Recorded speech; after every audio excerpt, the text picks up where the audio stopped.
She spent her whole life trying to keep her feelings under control.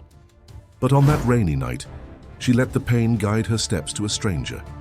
His touch was dangerous, his gaze dominating, and she gave in without knowing why. If you enjoy love and romance stories, watch until the end, subscribe to this channel and leave your comment saying where you are listening from. The rain hammered against New York City's asphalt as if the sky were falling apart. Isabella walked through the streets of Greenwich Village without destination. Her hair stuck to her face, her soaked clothes clinging to her body like a second skin suffocating her. At 27, she had never felt so lost, so completely broken inside. The morning had started with promises. Daniel, a colleague from the accounting firm where she had worked for 3 years, had finally arranged to have coffee with her. For months, Isabella had nurtured hope that his shy smiles, lingering good mornings, and conversations about spreadsheets that extended beyond what was necessary meant something. She had spent the night choosing her outfit, rehearsing in the mirror what she would say, imagining what it would be like to finally have someone look at her with affection. But when she arrived at the cafe, she found Daniel embracing a blonde with a perfect smile, showing off an engagement ring that shone like an affront. The worst part wasn't seeing him with someone else. The worst was hearing him laugh when his friend asked who was that strange woman from the office who was always hitting on him. Daniel laughed. Laughed as if the idea of Isabella having any feelings for him was the most absurd thing in the world. Isabella left without being seen, but carrying the weight of every word. Strange, that's how they saw her. At 27, still a virgin, still living with her mother and stepfather in Queens, still carrying on her back the burden of an upbringing that had transformed her body into forbidden territory, even to herself. She had grown up hearing that decent women don't offer themselves, that the body is a sacred temple, that purity is virtue. Martha, her mother, and Jack, her Pentecostal stepfather, had sculpted in her a distorted version of devotion. There was no room for questioning in the house on Pine Street. There were only whispered prayers, long dresses even in New York's infernal heat, and constant vigilance over every movement, every look, every breath that might sound like sin. At 16, when Isabella tried to talk about menstruation, she was scolded about filthy subjects. At 18, when a boy from church showed interest, Jack expelled him, claiming she wasn't ready for temptations. At 22, when she got a job and wanted to move out, she heard that a righteous daughter doesn't abandon her family. And so year after year, Isabella became a stranger to herself, a woman who feared her own naked reflection in the mirror. Now soaked with rain and humiliation, she stopped in front of a bar on Bedford Street. Obscura, a name that seemed made for her. The dark facade, illuminated only by a red neon sign that blinked intermittently, emanated the kind of atmosphere her mother would consider sinful. Perhaps that was exactly why Isabella pushed the heavy door and entered. The environment was wrapped in golden penumbra, with low music that vibrated in the chest and the smell of whiskey mixed with expensive perfumes. There were tables strategically scattered, creating intimate corners where people conversed in low tones. Isabella had never been in a place like this. She felt like an intruder, but an intruder who was finally where she wanted to be. She sat at the bar, her hands trembling not just from cold.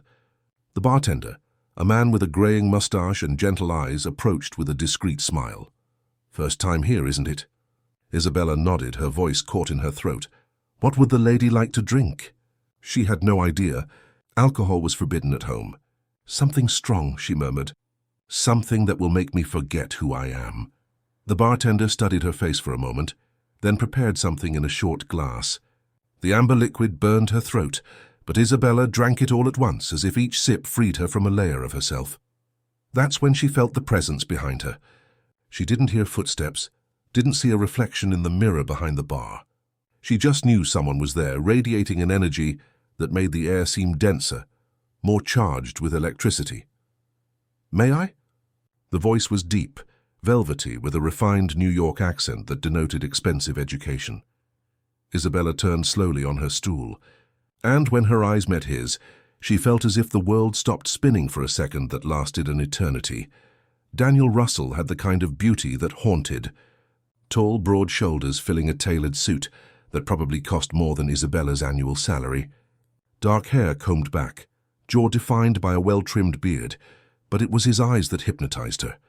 dark brown, almost black, with an intensity that seemed to see right through her, as if he could read every wound, every secret, every repressed desire she carried. There was something dangerous about him, not in the obvious sense. He didn't seem the type of man who would use physical violence. It was something more subtle, deeper, as if his presence disturbed the natural balance of things. Of course, Isabella heard her own voice answer, firmer than she expected. He sat down beside her, and immediately the space seemed smaller, more intimate. He made an almost imperceptible gesture to the bartender, who brought 2 glasses without needing instructions. They knew his preferences there. Tough night? Daniel asked, but not like someone making small talk, like someone who really wanted to know. Isabella stared at him. There was something in his eyes that made her feel seen for the first time in her life. Not judged, not analyzed for moral flaws, just seen. The worst of my life, she replied with an honesty that surprised her.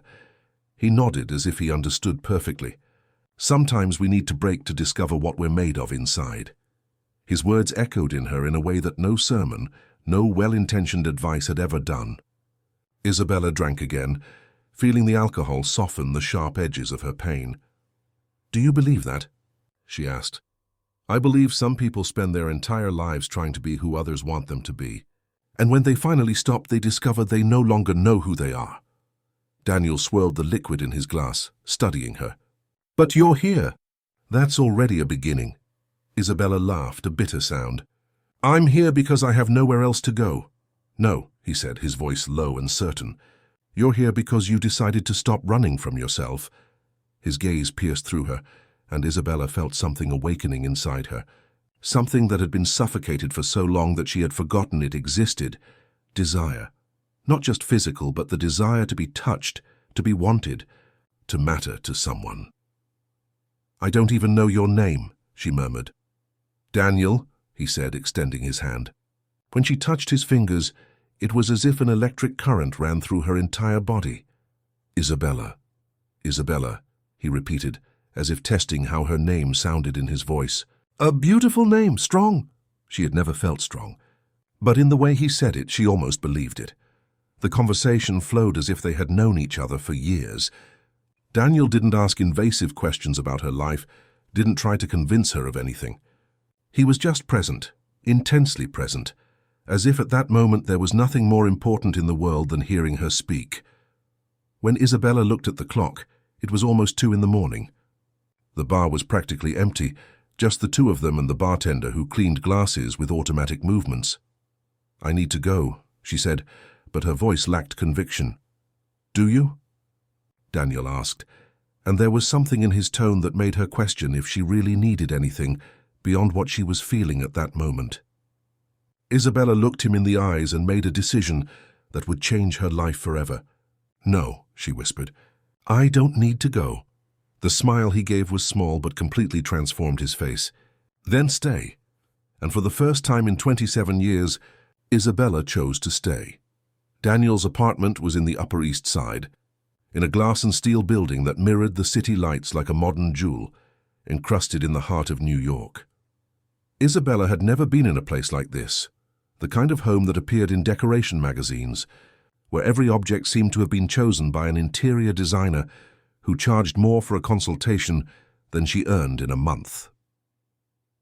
In the elevator, as they rode in silence to the 23rd floor, Isabella felt her heart beating so hard that she was sure he could hear it.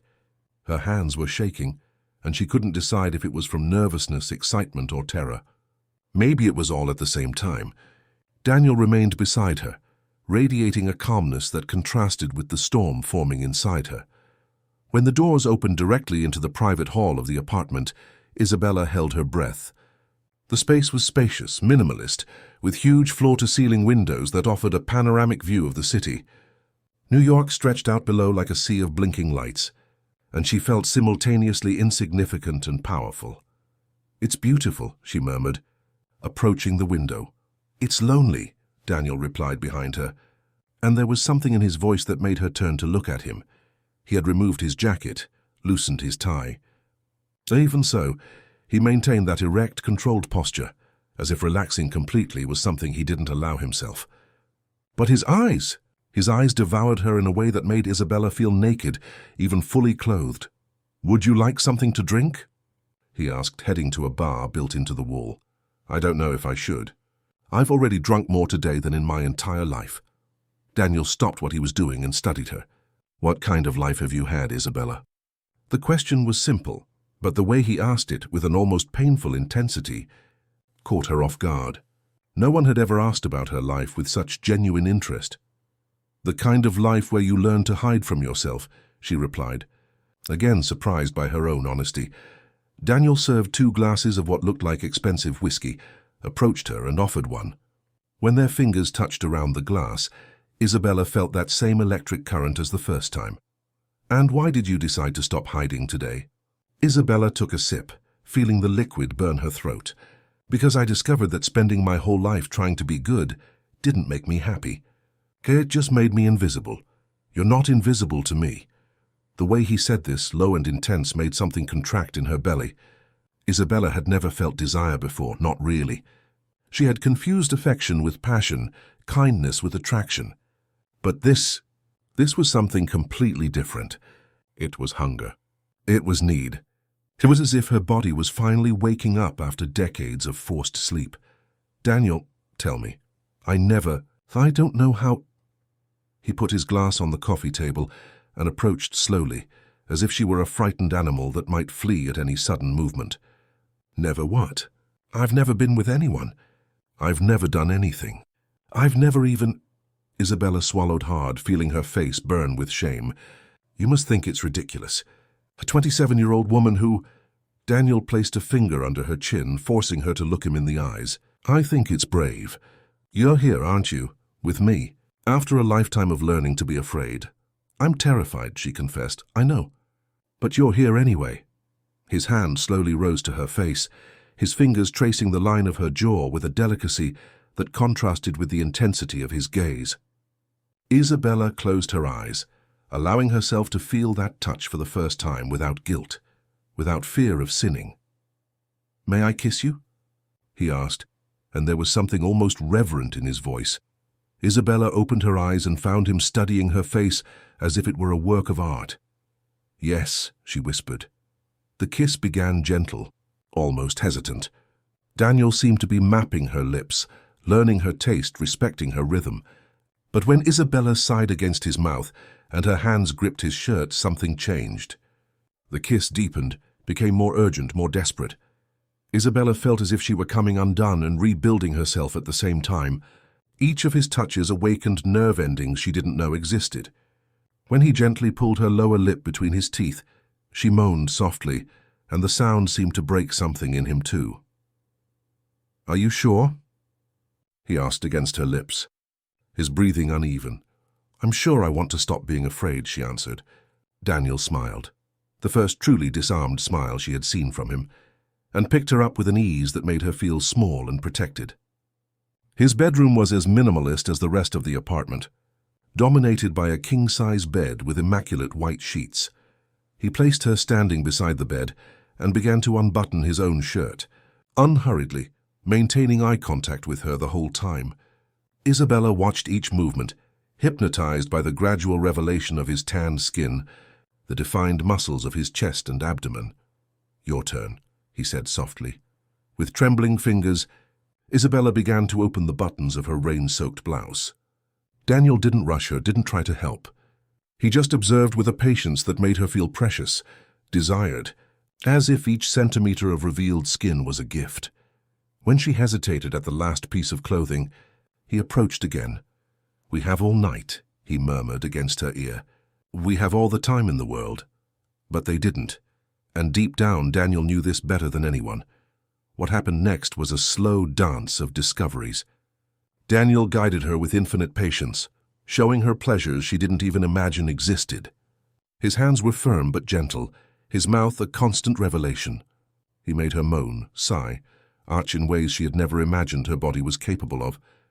And when they finally united, when he made her his in an irreversible way, Isabella cried. Not from pain, though there was that too, but from relief, from liberation, from discovering that her body was not sin, but a source of pleasure and connection, that had been denied to her for too long. Daniel held her while she cried, whispering things in her ear that she couldn't fully process, but that calmed her. Words about beauty, about courage, about how she was perfect. Afterward, lying among the rumpled sheets, Isabella traced circles on his chest with her finger, still processing everything that had happened. She felt different. Not just physically, but as if a completely new version of herself had been born that night. "What are you thinking about?" Daniel asked, his voice husky with sleep and satisfaction. "That I don't know who I am anymore." "Maybe that's the idea." Isabella raised her head to look at him, even relaxed, even vulnerable.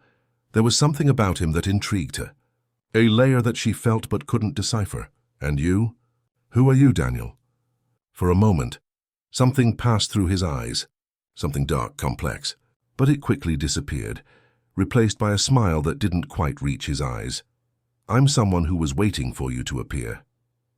Isabella smiled, thinking it was a romantic, poetic answer. She had no idea that he was being literal. She fell asleep, nestled against him, feeling safe for the first time in her life. Daniel remained awake long after, watching her sleep, his fingers tracing gentle patterns in her hair. In the pocket of his jacket, his phone vibrated silently. A message from his assistant, confirming that everything was prepared for Monday, for Isabella's first day at the new company, for the moment when she would discover that that night had not been a coincidence.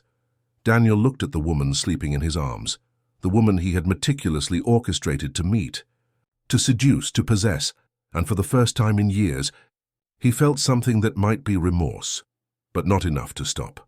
When Isabella woke the next morning, she was alone. There was a note on the bedside table, written in an elegant handwriting, "Thank you for letting me find you. D." And a single red rose beside it. She smiled, picked up the flower and inhaled its perfume, not realizing that it was of the same species that grew in the garden of the company, where she would start working on Monday. The same type that Daniel had cut fresh every morning to decorate his office. Some coincidences weren't coincidences, but Isabella would only discover this when it was too late to turn back.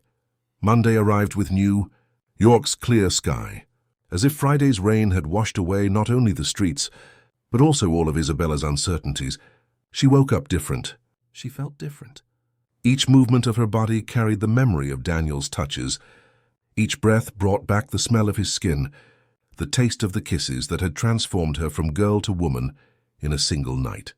She spent more time getting ready than usual, choosing a navy blue dress that highlighted her newly discovered curves.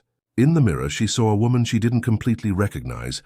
There was something in her eyes, a new sparkle, a subtle confidence that wasn't there before. Daniel had awakened something in her that she didn't know existed.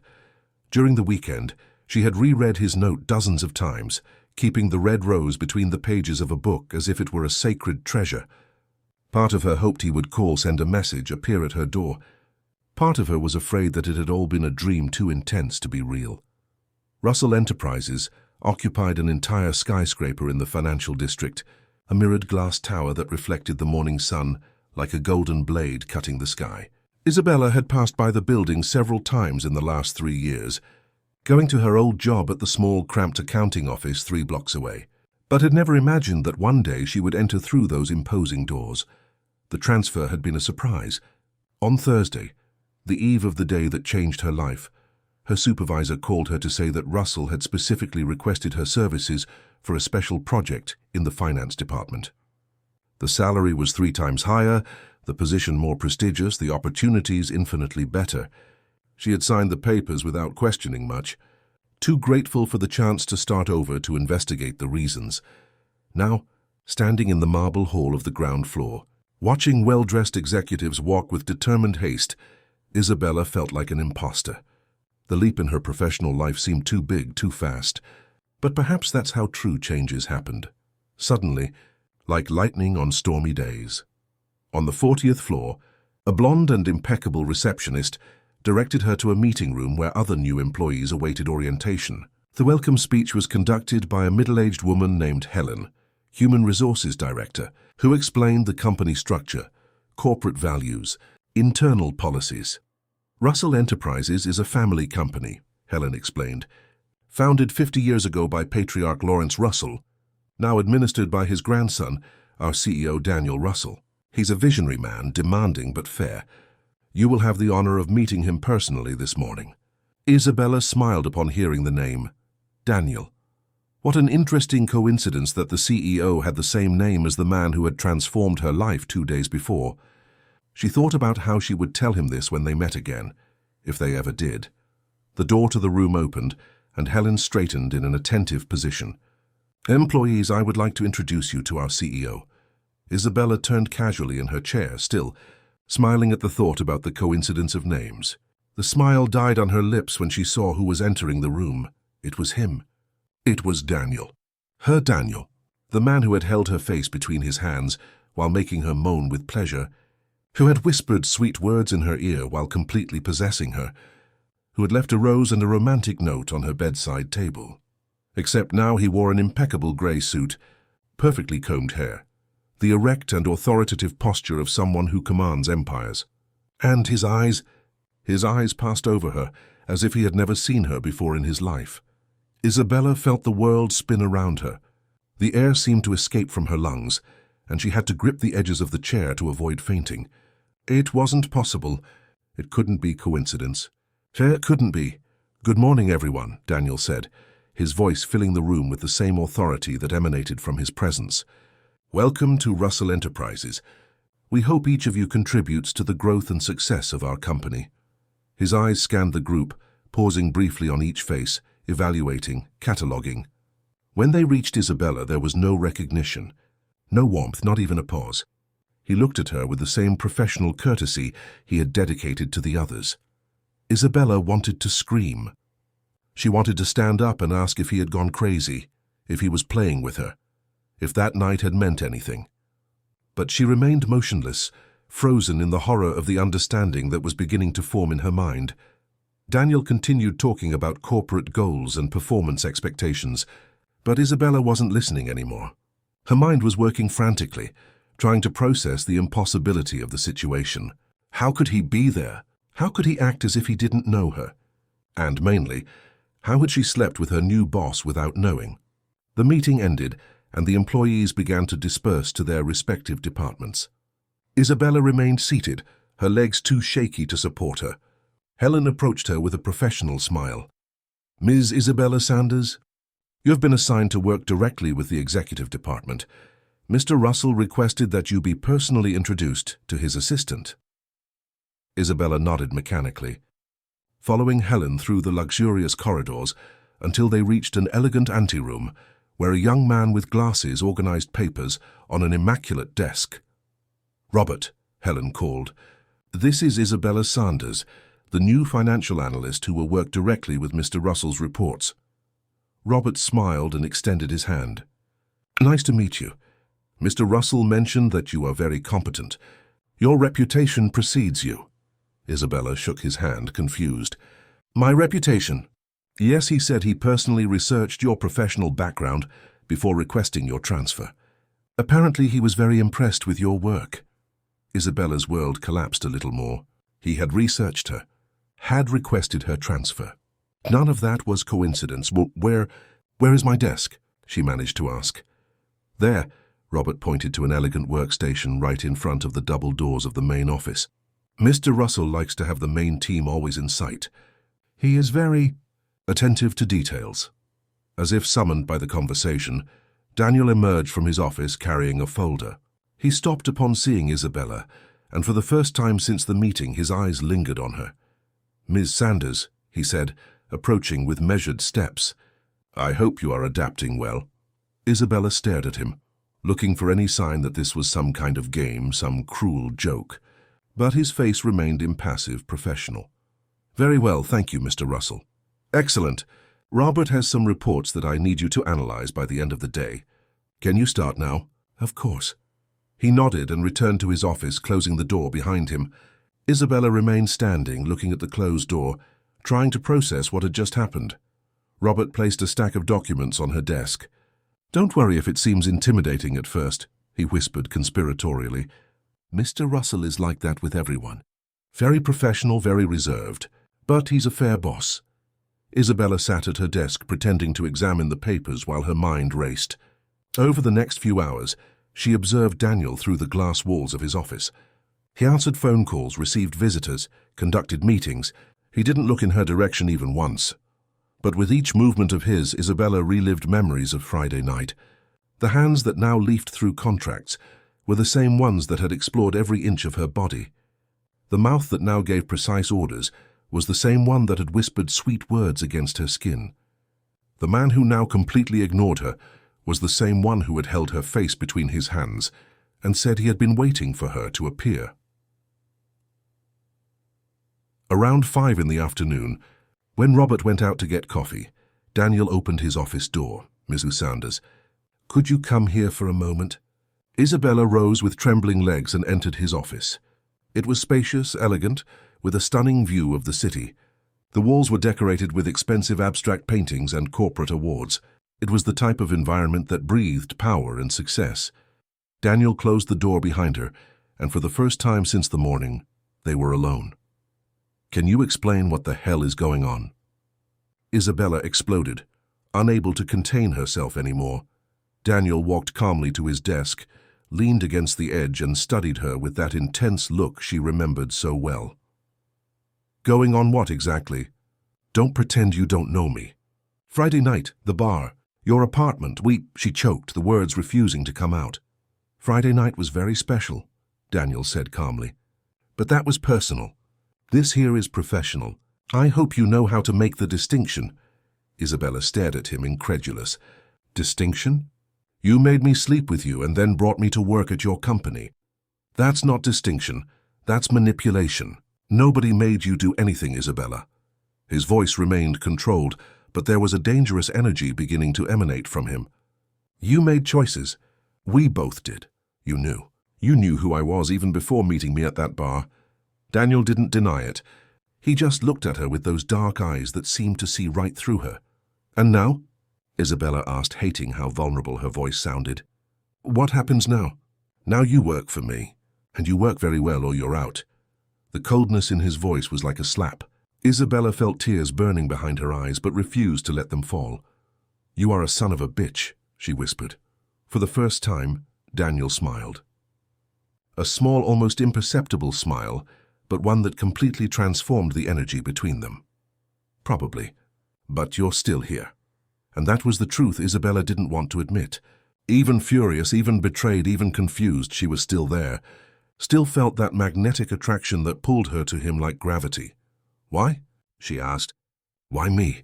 "Because you fascinate me," Daniel answered, pushing himself from the desk and approaching her.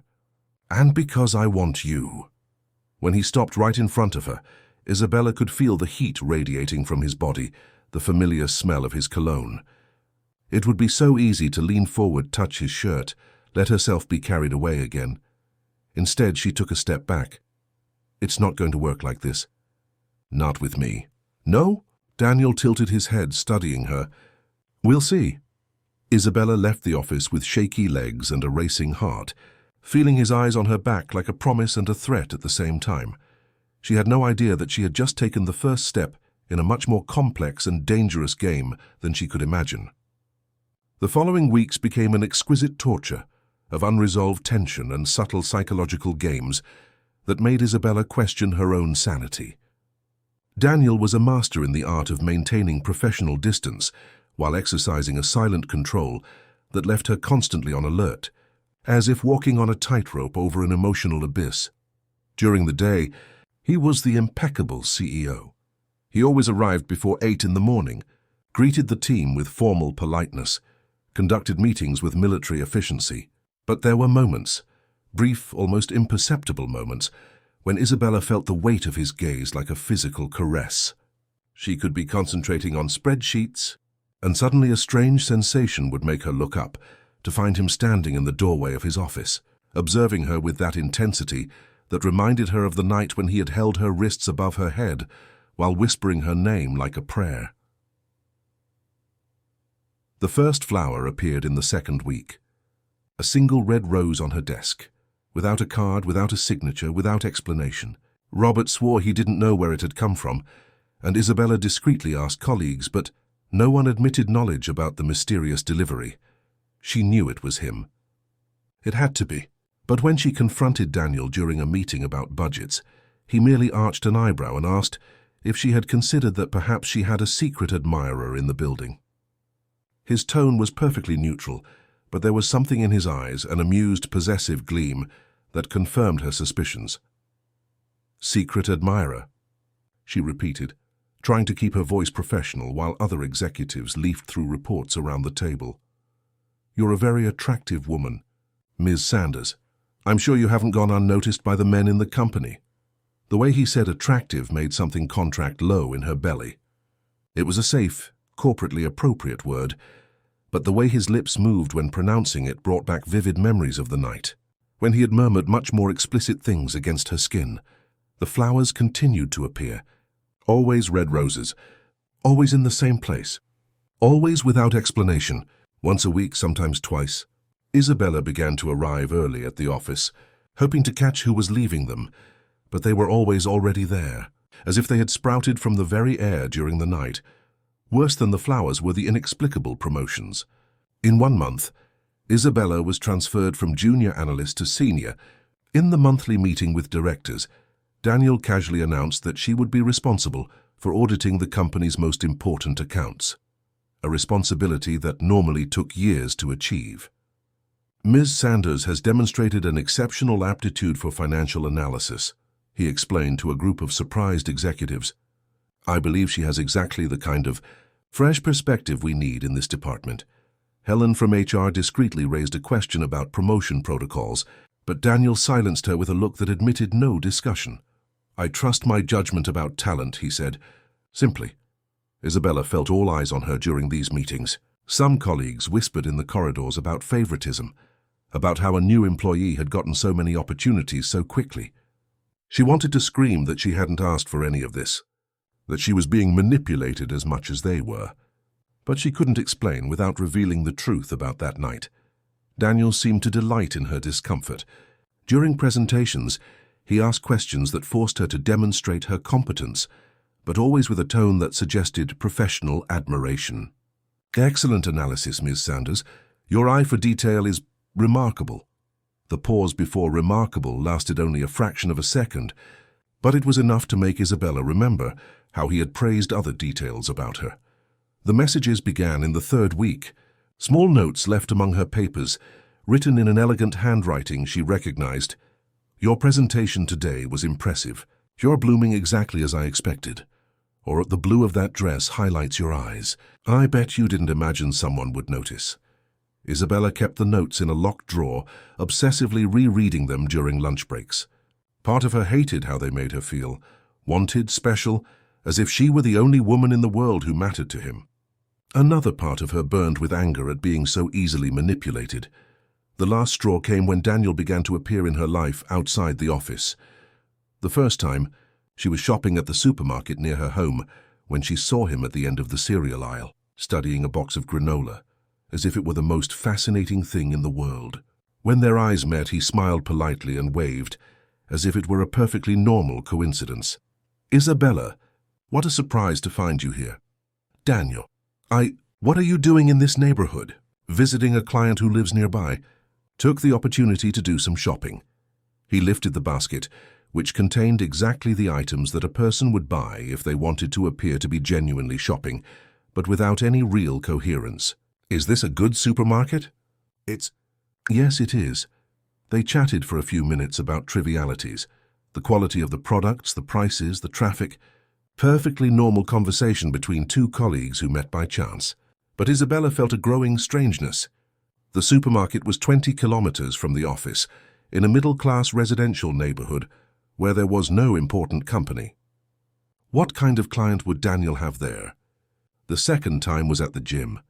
Isabella had recently enrolled, motivated by the new confidence in her body that Daniel had awakened. She was on the treadmill when she saw him entering with expensive workout clothes and a tennis bag that probably cost more than her rent. "You exercise here?" he asked, approaching the treadmill next to hers. "I just joined." "And you?" "I was looking for a gym closer to home. The one I used to go to is too far away." But the gym was in Queens, far from the Upper East Side where he lived. Isabella knew this because she had searched on Google Maps during a sleepless night, trying to understand why she couldn't stop thinking about him. The third time was at the pharmacy, where she bought medicine for the migraine she had developed since starting to work at Russell. It was almost midnight. She was in pajamas and slippers, hair tied in a messy bun, no makeup. The last person she expected to meet was her millionaire boss buying aspirin at the neighborhood's 24-hour pharmacy. "Sorry," Daniel said when they almost bumped into each other in the narrow aisle. "I didn't see you there."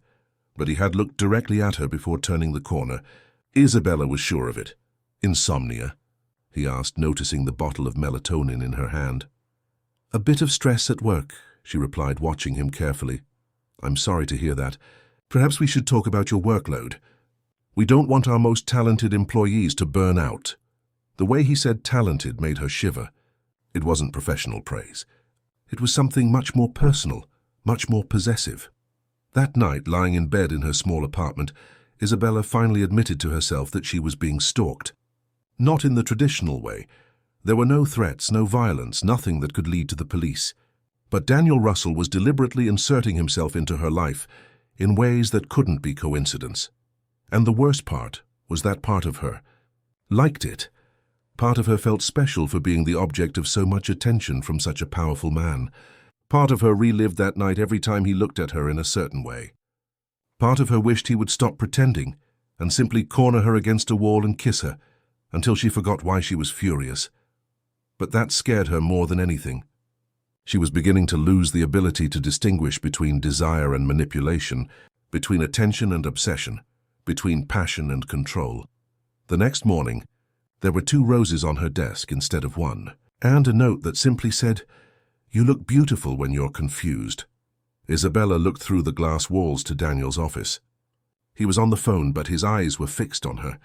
When he realized he was being observed, he smiled. A slow, predatory smile that promised this was just the beginning. She understood then that she had become prey in a game where she didn't know the rules, but where refusing to play would mean losing something she didn't even know she wanted. She took the roses, inhaled their perfume, and put the note in the drawer with all the others. The game continued. And Isabella was no longer sure who was winning. The invitation arrived on a Friday, personally delivered by Robert with the same formality with which he distributed financial reports. Her thick, expensive envelope, with her name written in the elegant handwriting she already knew by heart. Business dinner. Saturday, 8 p.m., formal attire. Confidential matters to be discussed. And below, almost as an afterthought, "This is not a request." Isabella folded the paper, feeling the weight of the words. 2 months had passed since she began working at Russell Enterprises. 2 months of psychological games that left her exhausted and electrified at the same time. Now Daniel was changing the rules again, moving the game to even more dangerous territory. She almost tore up the invitation. Almost. But there was something in the last line that intrigued her. It wasn't a threat, exactly. It was more a statement of fact, as if he knew she wouldn't be able to resist the curiosity. The need to understand what was happening between them. Saturday night arrived with a fine rain that transformed New York into a sea of blurred lights through car windshields. Isabella took an Uber to the indicated address, a wealthy neighborhood in Brooklyn Heights that she knew only in passing. The mansion was at the end of a tree-lined street, protected by high walls and wrought iron gates that opened automatically when the car approached. The property was larger than she had imagined. Perfectly manicured gardens extended on all sides, illuminated by strategically positioned lights that created dramatic shadows among the centennial trees. The house itself was an imposing neoclassical building, with white columns and tall windows that seemed like eyes watching her arrival.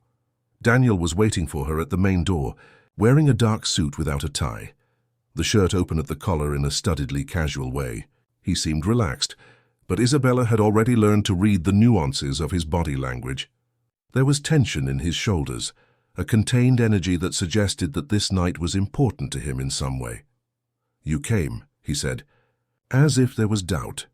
"You said it wasn't a request." Daniel smiled, not the polite smile he used at the office, but something more genuine, more dangerous. "Come in. There's a lot I want to show you." The interior of the mansion was as impressive as the exterior, but there was something strange about the decoration. Expensive furniture, Persian rugs, crystal chandeliers that projected patterns of light on the high walls. But several paintings were covered with white sheets, as if the house was being prepared for renovation, or as if someone couldn't bear to look at the images. "Renovating?" Isabella asked, lightly touching one of the sheets. "Something like that." Daniel guided her through a long corridor decorated with family photographs. She recognized some faces from the newspapers. The Russells were a prominent family in New York for decades. "My grandfather built this house in the 1960s. Since then, it has accumulated many memories." There was something dark in the way he said memories, but before Isabella could ask, they arrived at the dining room.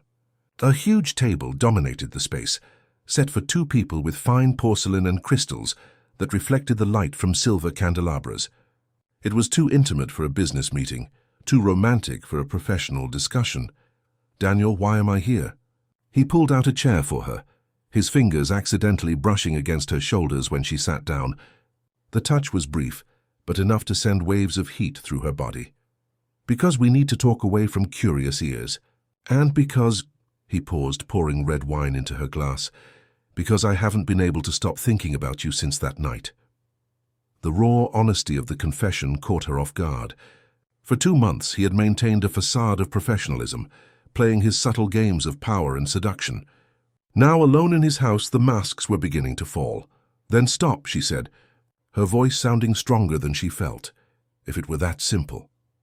Dinner was served by a silent staff member who appeared and disappeared like a ghost.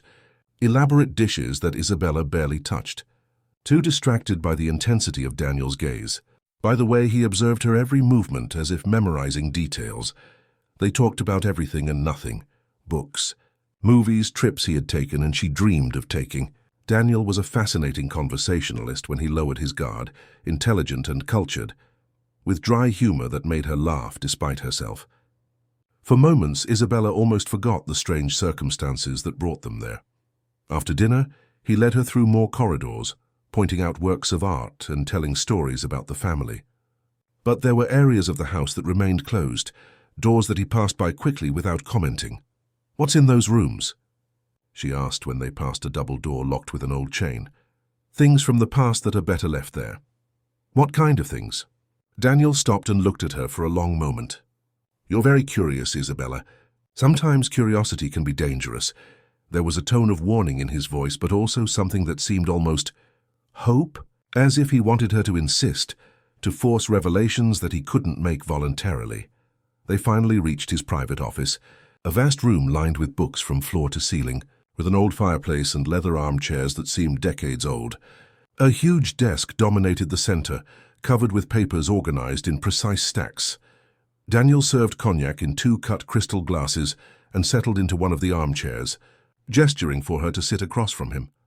The fire in the fireplace created dancing shadows on his face, accentuating the strong angles of his jaw. "Now tell me," she said, accepting the glass but not drinking. "Why am I really here?" "Because you fascinate me," he repeated the words he had said in the office. But now there was something different in his tone, vulnerability perhaps. "Because there's something about you that reminds me." "Of whom?" Daniel abruptly stood up and walked to one of the bookshelves. He removed an old leather folder and brought it back, placing it on the coffee table between them. "I need you to see something." Inside the folder were photographs, dozens of them, young women, all brunettes, all with similar characteristics. Some were clearly old, in black and white, or with colors faded by decades past. Others were more recent, and in the middle of them all a photo of her. Isabella picked up the image with trembling hands. It was a photo of her that she had never seen before, apparently taken from a distance while she walked down the street. She was wearing the blue dress she had bought for her first week of work. "When did you take this?" "Before you started working for me. Before that night at the bar." The revelation hit her like a punch to the stomach. "You were following me." "I was observing you," he corrected. "There's a difference." Isabella leafed through the rest of the photos, her horror growing. The women in the images resembled her in a disturbing way. Not physically, but there was something in the expression, in the posture, in the look that connected them. "Who are they?" "Women who crossed my path over the years. Women who, he paused, running a hand through his hair, women who reminded me of someone important. Of whom? Daniel returned to the bookshelf and removed another folder, this one even older. Inside was a single photograph, already yellowed by time. A young brunette with sad eyes, wearing a simple white dress, smiling at the camera with an expression that Isabella immediately recognized. Her name was Emily, Daniel said softly. She was my sister. Was? She died when I was 16. Suicide, they said. But I know it was because of him. Him? My father. The words came out bitter, loaded with years of contained anger. Lawrence Russell was a powerful man, accustomed to getting what he wanted. Emily was fragile, sensitive. He broke her systematically until she couldn't take it anymore. Isabella looked again at the photo of young Emily, then at her own image among the other women. The resemblance was disturbing, not physical but emotional. All seemed to carry the same kind of silent pain. You chose me because I look like her.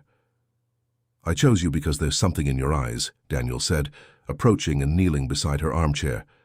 The same sadness that Emily carried, the same strength she had before my father destroyed her. His hands found her knees, and Isabella felt the familiar warmth of his touch through the silk of her dress. But you survived what they tried to do to you, he continued. Your mother, your stepfather, everyone who tried to break your spirit. Emily couldn't, but you did. That doesn't justify what you did. Manipulating me, bringing me to your company, stalking me. It doesn't justify, he agreed, but it explains. Isabella looked into his eyes and saw something she hadn't noticed before, pain, remorse, and a desperate need for connection that he didn't know how to express in a healthy way. The other women in the photos, what happened to them? Nothing. Most didn't even know I existed, so I just watched, tried to understand why Emily couldn't be strong like them. And me, you're different. Daniel raised one of his hands to touch her face, and this time Isabella didn't pull away. You're not just a replacement for Emily. You're you, and that terrifies and fascinates me at the same time. Isabella felt tears burning behind her eyes. Part of her wanted to flee that house, that man, and all his dark obsessions.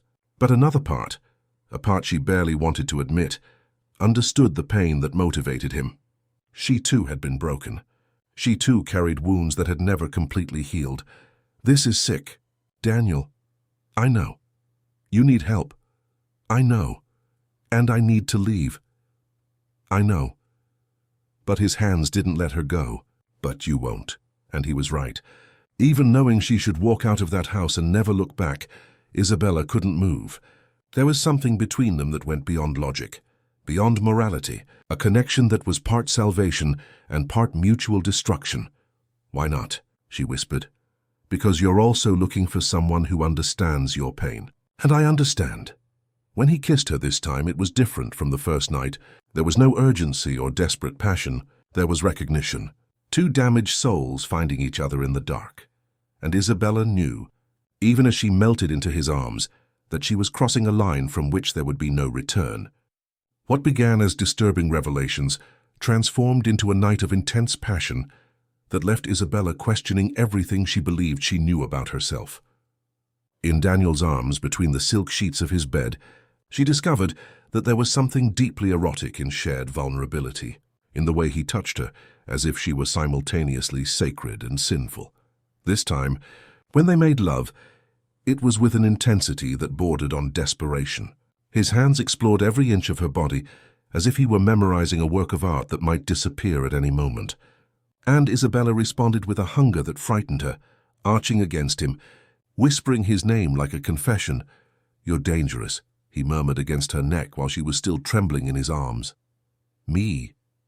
Isabella laughed, a sound without humor. "You're the one with a collection of photos of women who look like me." "No." Daniel pulled her closer, his fingers tracing lazy patterns on her naked skin. "You're dangerous because you make me want things I swore I'd never want again." "What kind of things?" "Peace, redemption, the possibility of being something beyond what my surname made me." There was a raw pain in his voice that made Isabella turn to look at him. In the half-light of the bedroom, with his hair disheveled and defenses down, Daniel seemed younger, more vulnerable. "What exactly did your surname make of you?" Daniel was quiet for so long that Isabella thought he wouldn't answer. When he finally spoke, it was almost in a whisper.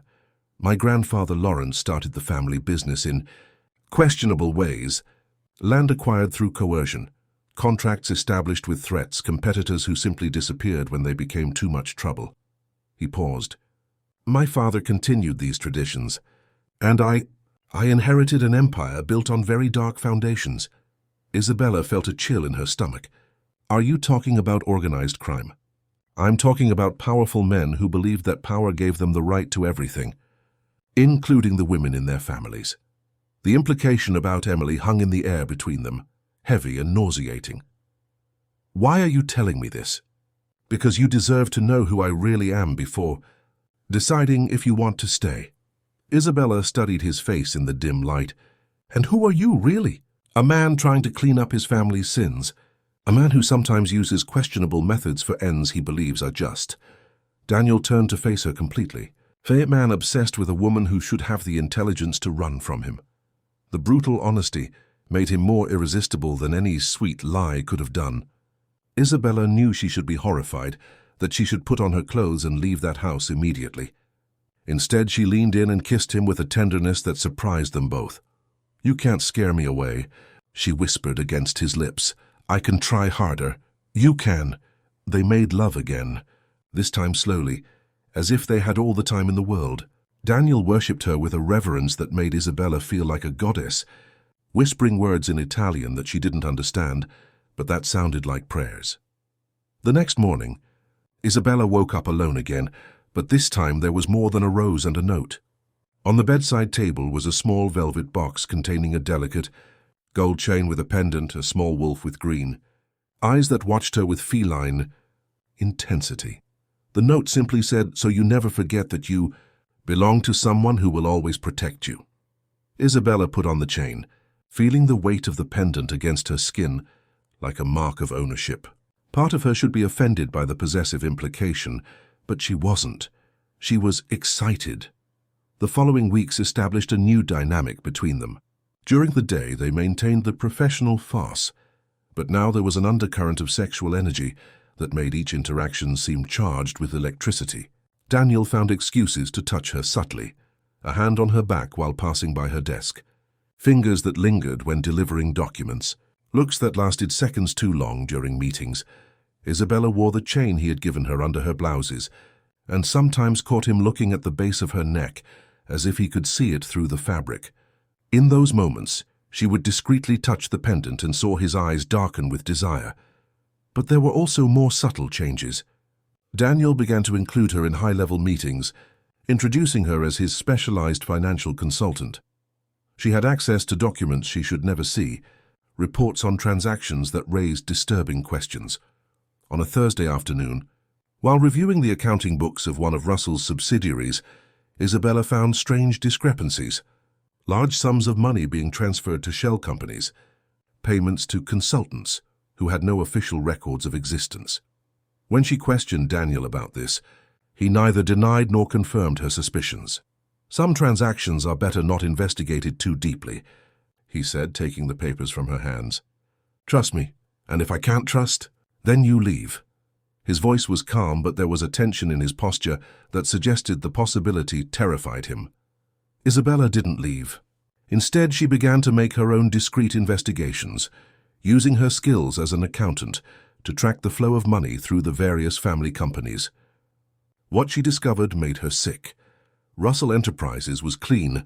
Daniel seemed to have worked hard to legitimize the family's main businesses. But there were smaller companies, obscure branches that seemed to exist only to launder money or pay bribes. And all of them led to transactions that dated back decades, to the times of Daniel's father and grandfather. One night, alone in the office after hours, Isabella hacked into the system to access older files. What she found in an encrypted folder almost made her vomit. Archived police reports, crime scene photographs, names of people who had disappeared over the years, always people who opposed the interests of the Russell family. And in the middle of it all, photos of young women, some of whom she recognized from Daniel's private collection. One of them made her blood freeze, a death certificate of a woman named Vanessa Ross, 24, found dead in her apartment 3 years before. Cause of death?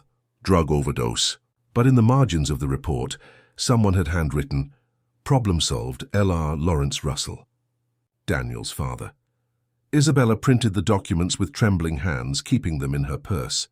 She was leaving the building when she met Daniel in the elevator, returning from a business dinner. "Working late?" he asked, noticing her agitation. "Just catching up on some things." Daniel studied her face, and Isabella had the uncomfortable feeling that he could read her thoughts. "Isabella, if there's something you want to ask, you can ask. Everything's fine." She lied, but it wasn't when she got home.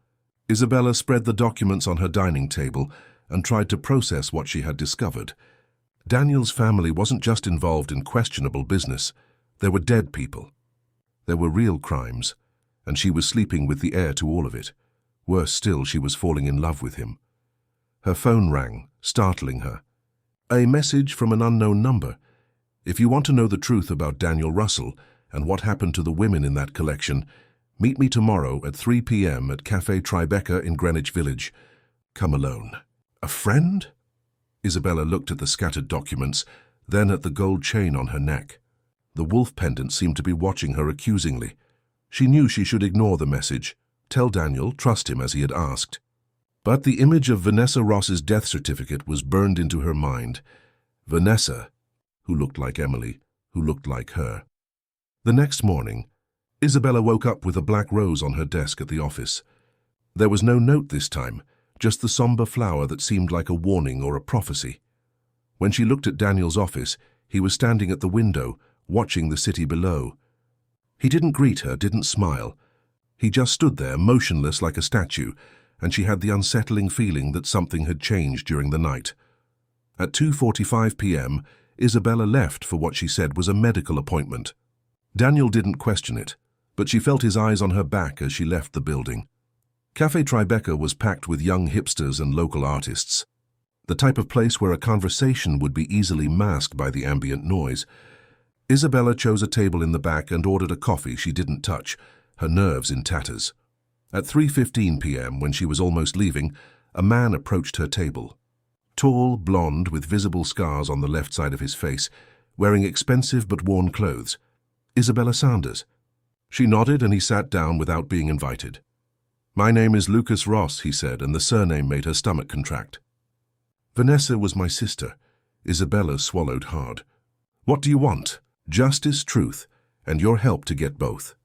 Lucas placed a folder on the table between them, similar to the one Daniel had shown, but much thicker. "Daniel Russell is not the man you think he is, and if you're not careful, you'll end up like my sister, like all the others." Isabella looked at the folder, then at Lucas's marked face, knowing she was about to cross another line from which there would be no return. "Tell me everything," she whispered, and he did. Lucas Ross opened the folder with deliberate movements, like a surgeon about to make a fatal incision. The first pages contained photos that made Isabella gasp. Police images of crime scenes, medical reports, death certificates. Young women, all brunettes, all with that same vulnerability in their eyes that she recognized from her own childhood.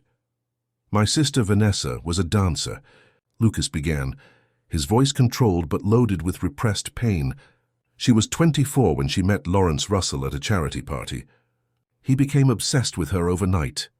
Isabella unconsciously touched the wolf pendant on her neck, remembering how Daniel had become obsessed with her in the same way. Lawrence was married, but that never stopped him before. He began to stalk Vanessa. Flowers, expensive gifts, job offers in family companies. When she refused his advances, he became insistent. Lucas turned the page, revealing photos of Vanessa alive. She was stunning, with long dark hair and expressive eyes that seemed to contain all the suffering in the world. The resemblance to Emily, Daniel's sister, was disturbing. He ruined her career first. No theater in New York would hire her anymore.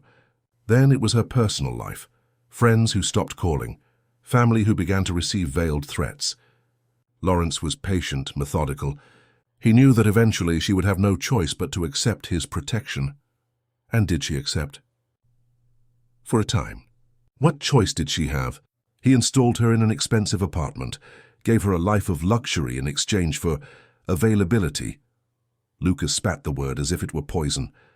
But Vanessa never completely submitted. There was a strength in her that Lawrence couldn't break, no matter what he did. Isabella felt nausea growing in her stomach. What did he do? Drugs. First to control her mood, then to make her dependent. Vanessa had never used drugs before meeting Lawrence, but in 6 months she was addicted to cocaine and sedatives. Lucas showed medical reports. He used private doctors to prescribe whatever he wanted. Legal and untouchable. The following pages documented Vanessa's deterioration, photos showing an increasingly thin, more fragile, more broken woman. But her eyes maintained a spark of resistance that painfully reminded Isabella of herself. She tried to escape 3 times. She was always brought back. On the last attempt, Lawrence decided she had become a problem. Lucas turned to the death certificate that Isabella had already seen. Accidental overdose according to official records. But I was with her 2 hours before. She had been clean for 3 weeks, secretly admitted to a rehabilitation clinic. How do you know this? Because I was a police officer at the time. Homicide investigator. Lucas touched the scars on his face. These were a gift from Lawrence when I started asking too many questions about my sister's death. Isabella looked at the marks with renewed horror. He tried to kill you. Almost succeeded. Car bomb that should have completely eliminated me. I survived, but my career in the police was over. Nobody wants an investigator who makes 2 powerful enemies. And Daniel? Where was he during all this? Lucas studied her face carefully. That's the million-dollar question, isn't it? The young heir who was studying business in the United States, away from all the family dirt. He turned to a new section of the folder, financial documents that showed international bank transfers. Daniel returned to the United States 6 months after Vanessa's death. His first act as CEO was to liquidate all his father's consultancies, fire the henchmen, close the shell companies. He seemed determined to clean up the family name. So he didn't know? He wasn't involved? That's the question. Lucas leaned forward. Daniel Russell is either the best actor I've ever seen, or genuinely believes he can redeem himself from the family's sins. But some bloodstains don't come out, no matter how much soap you use. He showed more photos, other women from Daniel's collection, with their respective death certificates or missing person reports. Marina Souza, 26 years old, disappeared after rejecting Lawrence's advances. Carla Mendez, 23 years old, found dead after an overdose, 3 days after trying to report Lawrence to the police. Sophia Lima, 25 years old, apparent suicide after months of being stalked by the family.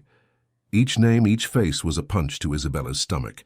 All resembled her in some way, not physically, but in the look, in the vulnerability, in the quiet strength that tried to resist. How many? She whispered. In the last 20 years, 12 that I managed to document, probably more. Isabella pushed the folder away, unable to see more. Why are you telling me this? Because you're the first woman I've seen Daniel protect instead of collect. The first he seems to genuinely love, for lack of a better word. Lucas leaned back in his chair. And because I need your help. My help for what? To get evidence that the police can't ignore. You have access to family files, computers, safes. You can find proof that links Lawrence definitively to the murders. Lawrence is dead, Isabella pointed out, but Daniel inherited everything, including the secrets. Lucas leaned in again. And if there's one thing I've learned about the Russell family, it's that they never discard anything. They keep everything as insurance, in case they need to use it against someone in the future. Isabella thought about the encrypted files she had found, the password-protected folders she hadn't been able to open. Even if I find something, even if I prove that Lawrence was a murderer, it won't bring your sister back. No, Lucas agreed, but it will prevent Daniel from continuing the family legacy, because no matter how much he wants to convince himself that he's different, blood calls to blood. And sooner or later he'll show who he really is. You're wrong about him. Am I? Lucas pulled a final photo from the folder. It was of Isabella leaving the Russell building that afternoon, but taken from an angle that suggested professional surveillance. This photo was taken 2 hours ago, by private investigators that Daniel hired to follow you. Isabella's world seemed to tilt on its axis. What? He knows you're here. He knows who you're talking to. The question is, what is he going to do about it? Isabella looked around the cafe, suddenly paranoid. looking for suspicious faces or hidden cameras. "There's no one here now," Lucas reassured her. "But there are cameras all over the city. It's impossible to hide when you have the resources of the Russell family. If he knows, why didn't he stop me from coming? Maybe because he wants you to know the truth. Maybe because he's testing you. Or maybe," Lucas made a dramatic pause, "because he wants to know what I know and you're the perfect bait." Isabella felt the wolf pendant weighing like lead against her skin.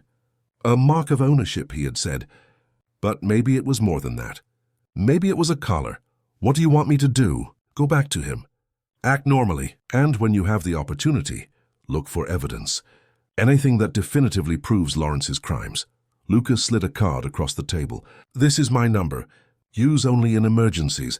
And if Daniel finds out, then you'll be in very real danger." Lucas stood up, leaving money on the table.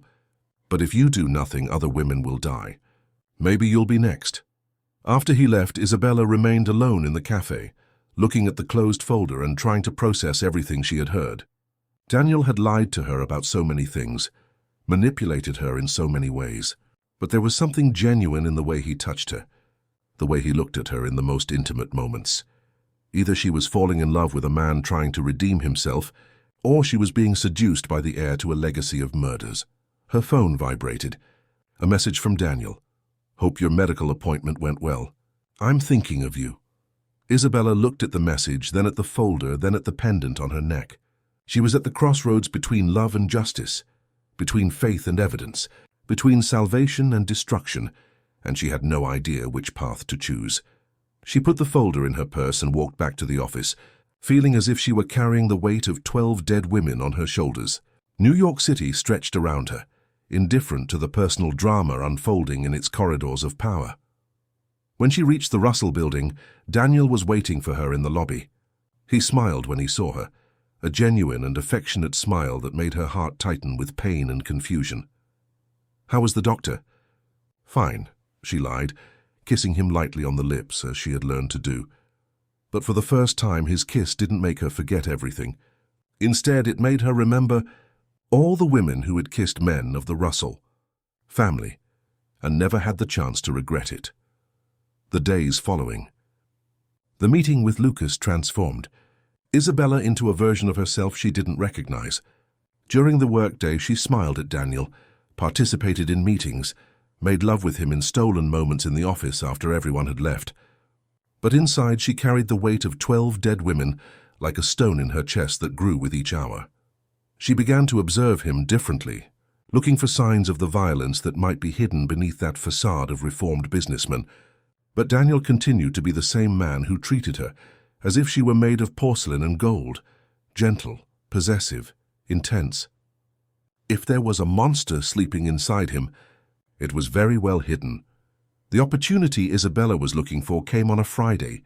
When Daniel traveled to a conference in Washington, D.C., he said goodbye to her with a long kiss and the promise to return Sunday night, leaving her with emergency office keys and instructions to check some reports that would arrive by email. "I trust you completely," he said, and there was something in his voice that made Isabella wonder if it was a statement of faith or a test. On Friday night, after the building emptied, Isabella returned to Daniel's office. Her hands were trembling as she used the access card he had given for emergencies, and she wondered if discovering the truth about the man she loved qualified as one. The office was silent, illuminated only by the city lights that came through the panoramic windows. Isabella went directly to Daniel's computer, entering the password she had memorized by watching him discreetly type Emily 1989, his sister's name and the year she died. Access to the main folders was easy, but Isabella knew that the real secrets would be hidden deeper. She used her skills as a financial analyst to track encrypted files, looking for inconsistencies in the metadata that would indicate hidden information. It took 3 hours, but she finally found a folder protected by multiple layers of security, buried within a fiscal backup subfolder. The file name was simply Inheritance. When she managed to open it, Isabella wished she hadn't succeeded. Inside were hundreds of documents meticulously organized by date, murder contracts with specified values and methods, intimidation photographs sent to victims before their deaths, Audio recordings of Lawrence Russell giving specific orders about how to solve problems, and at the center of it all, a file called Collection that made Isabella's blood freeze. They were complete dossiers on each of the women Lucas had mentioned, but much more detailed than she had imagined. Lawrence didn't just stalk them, he studied them obsessively. There were secretly taken photographs over months, psychological analyses done by paid professionals, even illegally obtained medical records. Each dossier followed the same pattern: observation, approach, seduction, control, elimination, like a scientific manual for destroying human lives. Vanessa Ross's dossier was the thickest. Lawrence had documented every aspect of her personality, her vulnerabilities, her fears. There were even transcripts of intimate conversations recorded without her knowledge. The last entry was a clinical memo. Subject developed excessive resistance to conditioning. Elimination authorized. Isabella vomited in the trash can beside the desk. When she managed to compose herself, she continued exploring the files. She found bank records showing payments to corrupt police officers, bought judges, doctors who falsified reports. The Russell family's corruption network extended throughout New York's power structure, but what completely destroyed her was finding her own folder. Isabella Sanders was filed along with the others, with photographs dating back to 2 years before she met Daniel. There were details about her traumatic childhood, analyses of her personality made by consulting psychologists, even medical records of her virginity obtained through bribery to the gynecologist she had consulted years before. The last document in the folder was a detailed comparison between Isabella and Emily Russell, listing psychological similarities and recommendations on how to implement controlled approach. The date was 6 months before the night at the bar. Everything had been planned. Every detail, every coincidence, every moment of their passion had been choreographed like a macabre dance. Isabella was printing the most incriminating documents when she heard the elevator opening in the hallway. Pure panic ran through her veins as she quickly closed files and erased browsing histories. The printouts hadn't finished yet, but she didn't have time to wait. Footsteps echoed in the hallway. Familiar footsteps. Daniel had returned a day early. Isabella turned off the printer in the middle of the process, took the pages she managed to get, and stuffed them inside her blouse. She ran to her own desk, pretending to organize reports when Daniel appeared at the office door. "Working late?" he asked, but there was something different in his voice, a coldness she had never heard before. "You said to check the reports that arrived," she replied, trying to keep her voice steady. Daniel approached slowly, like a predator evaluating its prey. What admirable dedication. "But the reports arrived in my personal email, not in the company system." Isabella's heart stopped. She had been caught. "I thought that," she began, but Daniel raised a hand to silence her. "Don't lie to me, Isabella. Never lie to me." He sat on the edge of the desk, blocking her escape route. "Did you find what you were looking for?" The question was asked in a casual tone, but carried an implicit threat that made Isabella tremble. "I don't know what you're talking about." "No?" Daniel pulled out his phone and showed the screen.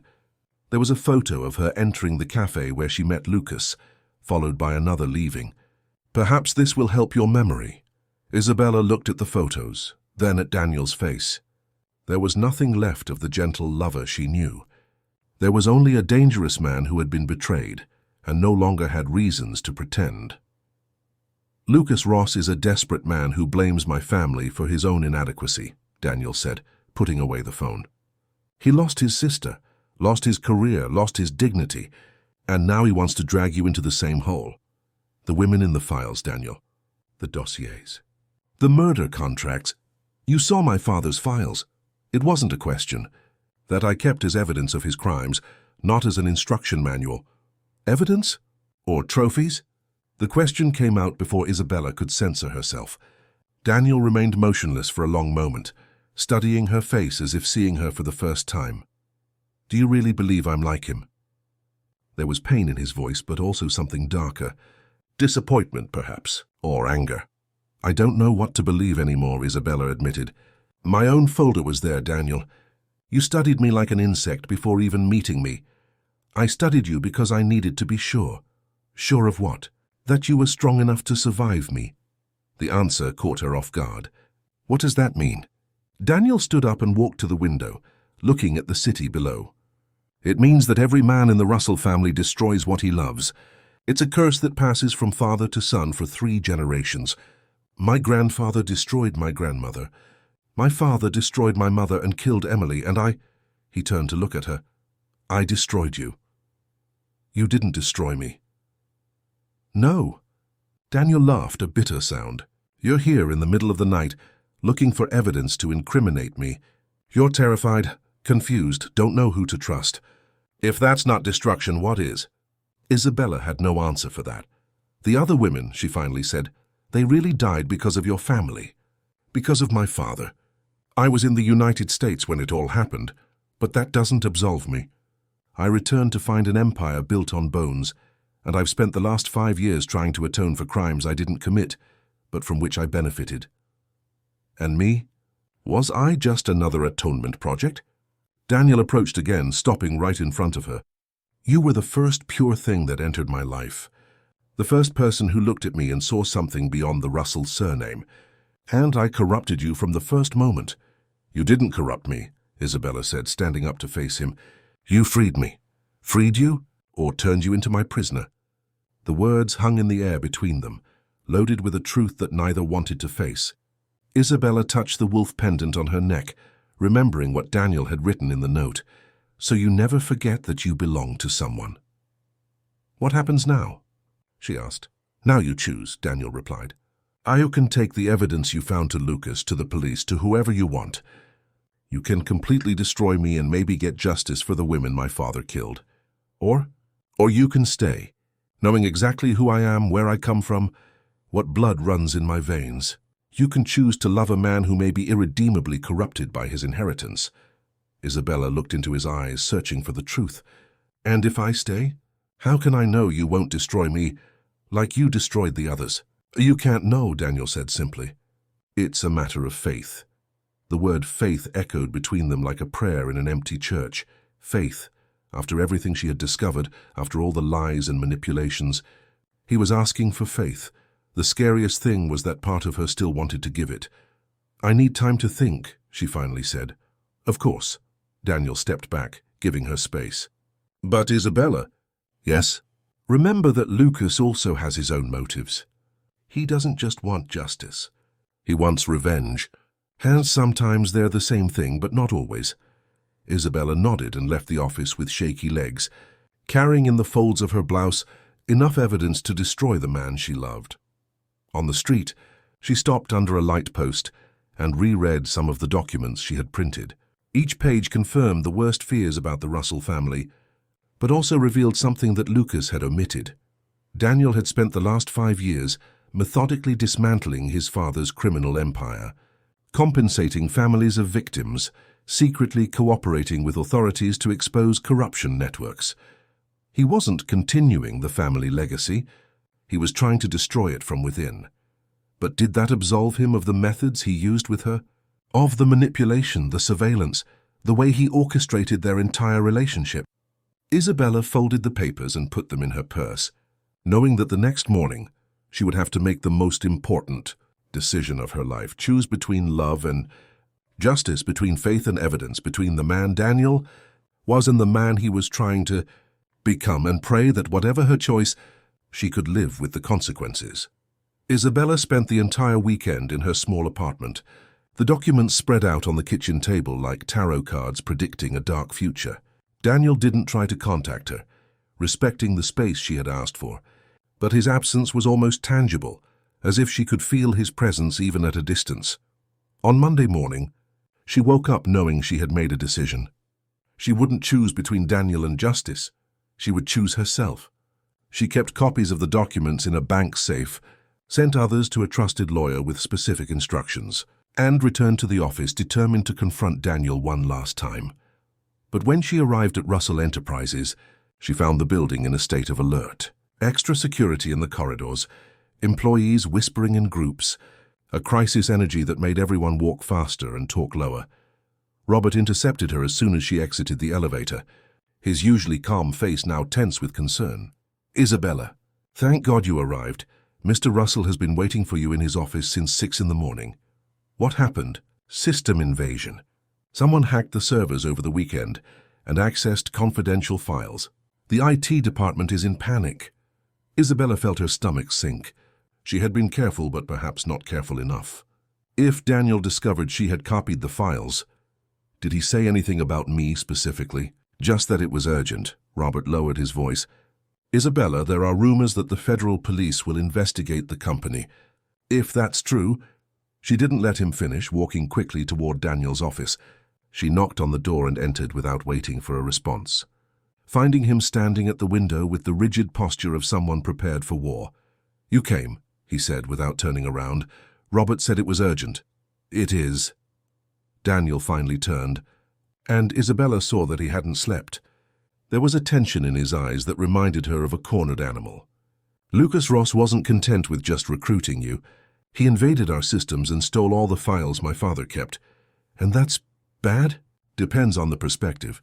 Daniel approached the desk where a laptop was open, showing code screens and access logs. "For me, who spent the last years compiling evidence to deliver to authorities at the right time, it's a complication. For Lucas, who wants immediate revenge, it's a victory." Isabella processed the words. "You were going to deliver the evidence?" "Eventually. When I was sure that all my father's accomplices would be caught together, not just the small fish." Daniel looked at her with an expression that mixed weariness and something that looked like disappointment. "But apparently Lucas preferred to force my hand. Or maybe he doesn't trust that you would really do the right thing. And you? Do you trust?" The question hung between them like a sharp blade. Isabella looked at the man who had transformed her life in ways she was still trying to understand. Part liberation? Part prison, part redemption, part destruction. "I'm trying," she finally said. Daniel nodded as if he expected exactly that answer. "Well, maybe we don't have time for you to decide. The federal police will be here at 3 in the afternoon with search and seizure warrants. Lucas apparently delivered everything he found. And you'll be arrested, probably. Until they prove I didn't participate in my father's crimes, I'll be considered an accomplice." Daniel closed the laptop with a definitive click. The irony is delicious, isn't it? I spent 5 years trying to clean up the family name, and I'll be destroyed by the evidence I preserved myself. There was bitterness in his voice, but also something that could be relief. As if finally the wait was over. "Is there something you want to tell me before this happens?" Isabella asked. "Many things, but mainly..." Daniel hesitated, running a hand through his hair. "Mainly that I'm sorry. For everything. For the way I brought you into my life. For the lies, for the manipulation.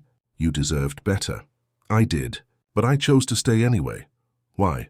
Isabella thought about the question, searching for an honest answer amid the chaos of emotions she felt. "Because for the first time in my life, someone saw me. Not the version of me that my family wanted. Not the obedient employee. Not the woman who should be grateful for any crumb of attention. You saw me," she paused. "Even if it was for the wrong reasons at the beginning." Daniel opened his mouth to respond, but was interrupted by the sound of glass shattering on the floor below. Screams echoed through the corridors, followed by running footsteps and voices shouting orders.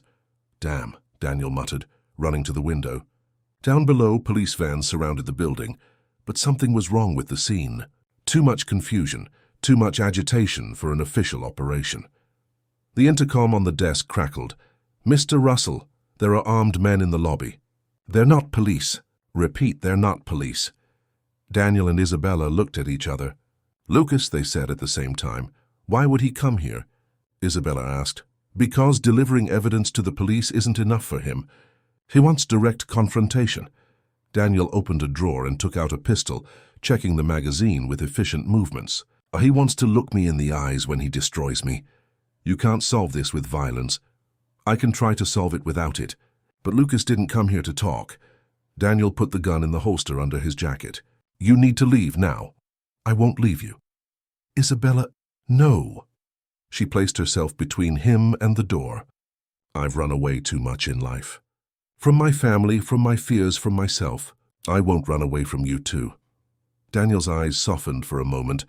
"You don't have to stay for me. I'm not staying for you. I'm staying for me." Before he could respond, the office door violently opened. Lucas Ross entered like a storm, accompanied by two armed men Isabella didn't recognize. His appearance was even more deteriorated since the last time they saw each other. Unshaven, wrinkled clothes, eyes with the feverish shine of someone who had lost the last thread of sanity.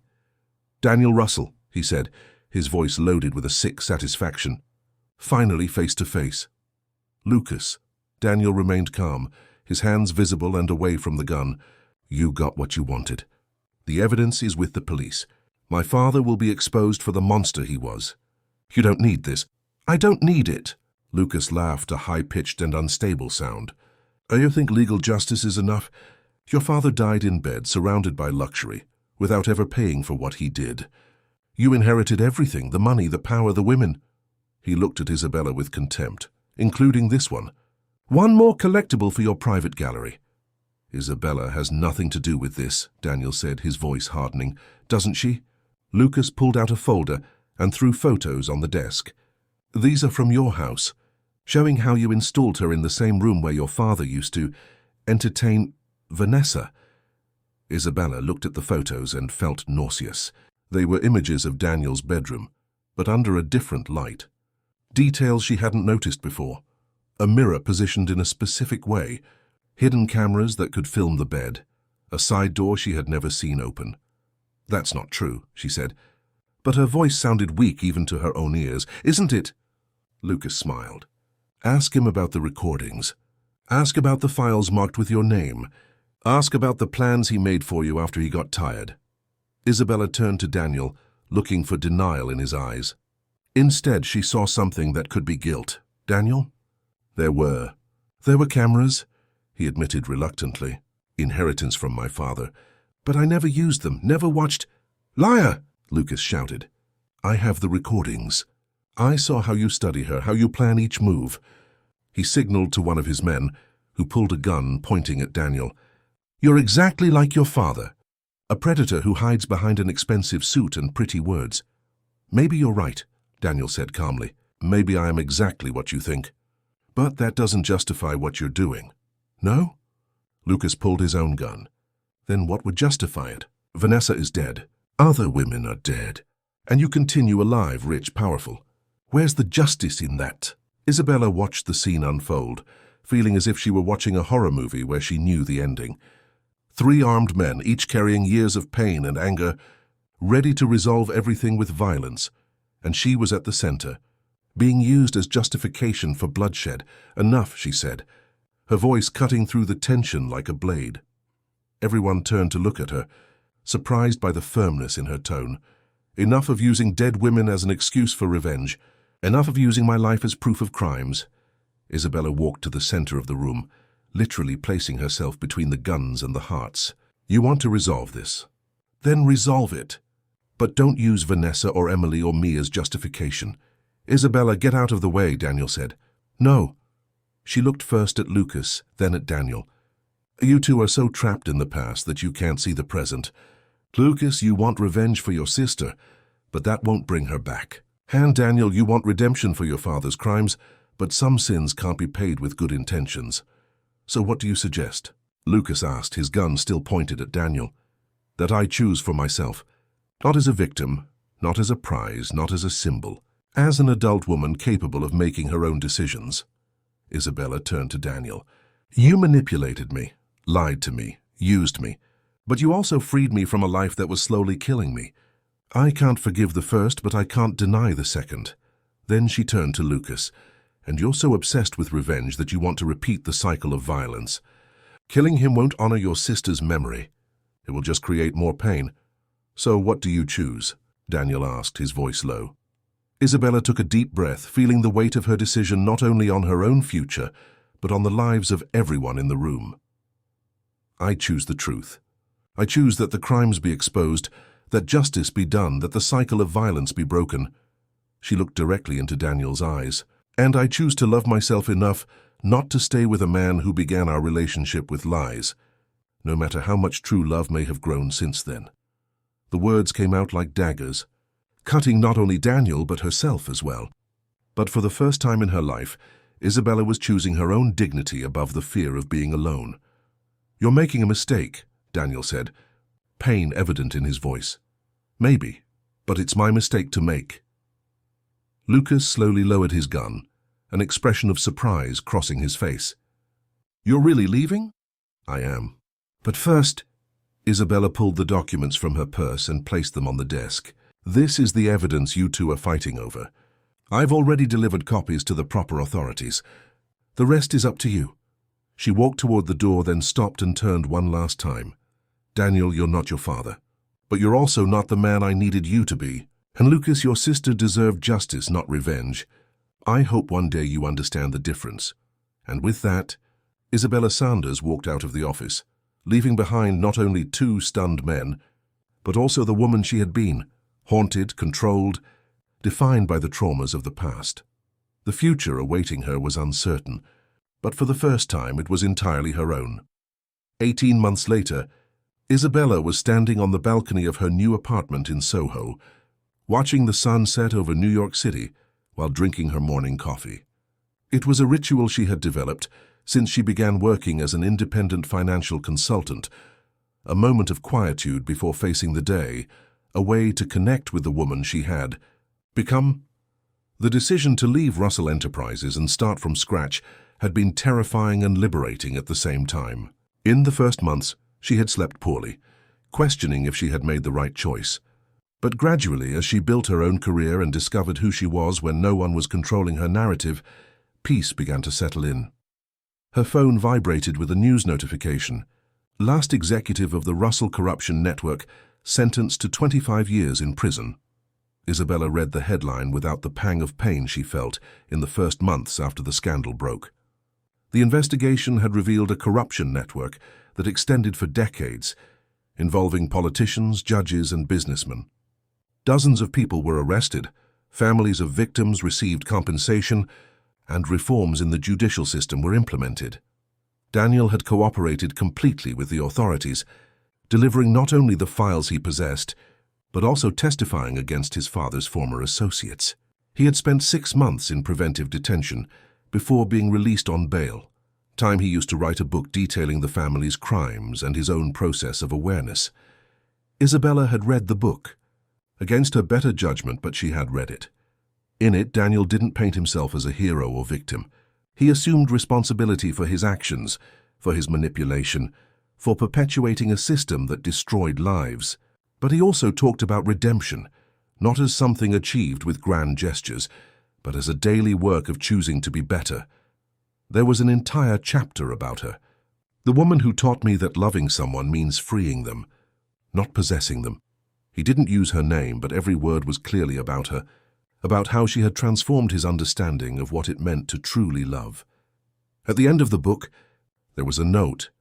To IS, if you ever can forgive me, I'll be here.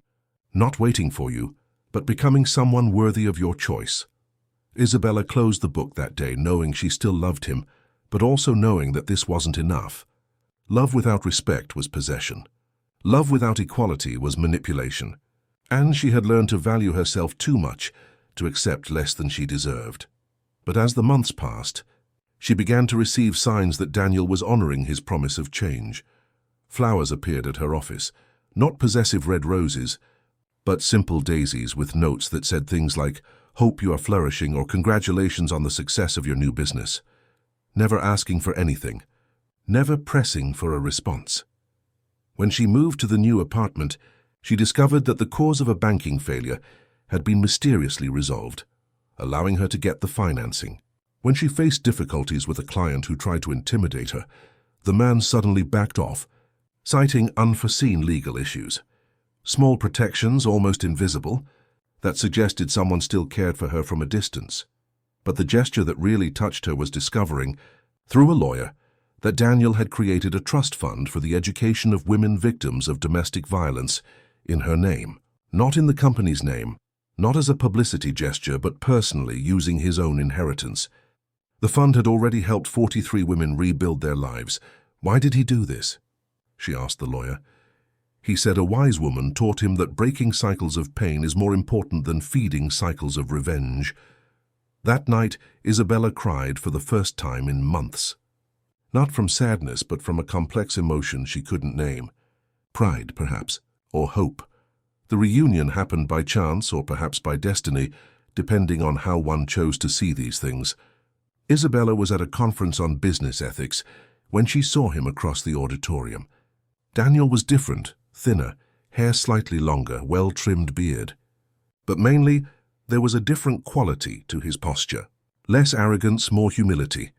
Their eyes met across the crowd, and for the first time in 18 months, Isabella felt that familiar acceleration of her heart.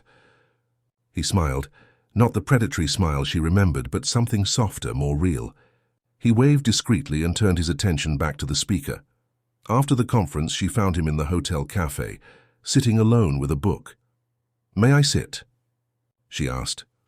Daniel looked up, and there was a vulnerability in his eyes that she had never seen before. "Please." They talked for 2 hours, about work, about the city, about books they had read. Safe, superficial conversations at first, but gradually deepening. Daniel talked about therapy, about unlearning behavioral patterns he had inherited, about discovering who he was when he removed all the masks. "And you?" he asked. "Are you happy?"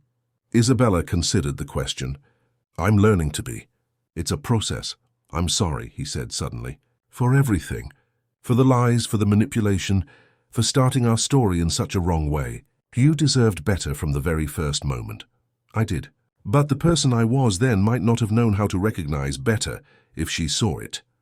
Isabella swirled the coffee in her cup. "We both had to grow. And now? Do you know how to recognize better?" The question was loaded with careful hope, but also with acceptance. As if he were prepared for any answer. "I'm beginning to." They met a few more times over the following months, always in public places, always casual, always giving each other space. Daniel never pressed, never asked for more than she was willing to give. Gradually, Isabella began to know the man he was becoming, someone who had learned that true power came from lifting others up, not controlling them. The decisive moment came on a rainy night in September, almost 2 years after she had left his life. Isabella was working late when she received a call from Lucas Ross. "I need to talk to you," he said, his voice sounding different, calmer, more centered. They met at the same cafe where everything had begun. Lucas was also different. The scars still marked his face, but there was peace in his eyes that wasn't there before. "I wanted to thank you," he said without preamble. "For what?"